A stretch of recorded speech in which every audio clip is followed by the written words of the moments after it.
Hellfire, ya akhwan, is something, wallahi, not to be taken lightly. And I recall a hadith we mentioned last week in relation to the majority of the believers that enter hellfire. What do they enter because of? Rasul sallallahu alayhi wa sallam, say sallallahu alayhi wa sallam, brothers and sisters, because Allah subhanahu wa ta'ala forgives sins by saying that.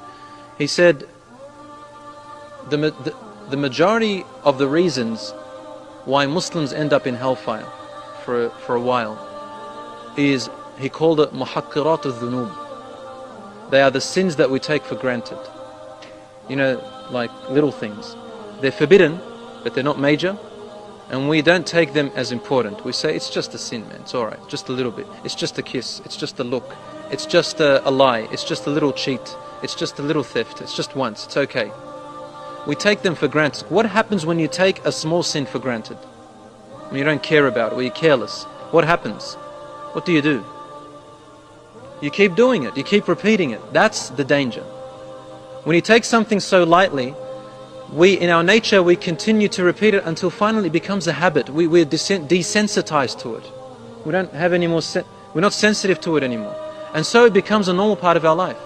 Would you believe that some people, and I'm very sad to say that among the Muslims themselves, they have false hope. False hope. And so, sins in their life become so normal, like they're eating and drinking. It means nothing. It actually becomes halal to them. They'll think it's halal. It's alright. What's wrong with that? It's halal. It's okay. Why is religion so hard? Religion is not hard. We make it hard on ourselves. But when we take sins for granted, we ruin our character. You know, we tell our children, don't lie. Why are we so harsh on that?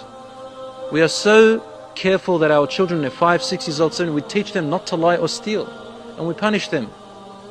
Why? Because we don't want this habit to develop in them. They're just children. They lied once or twice. It's not a big deal. No one's going to hold it against them. They're just children. But we're afraid of the habit. It becomes a routine. And so they become liars. They become cheats. They become thieves. Similarly, Islam forbid minor sins because of this same reason. So Rasul says with great sorrow, many of the people of my ummah will enter hellfire because they take minor sins for granted, and therefore that becomes a ritual, a habit for them. So some people have false hope. God will forgive me. God will forgive me. You're sick, you're ill, you need to cure yourself. God cannot be fooled. Subhanahu wa ta'ala.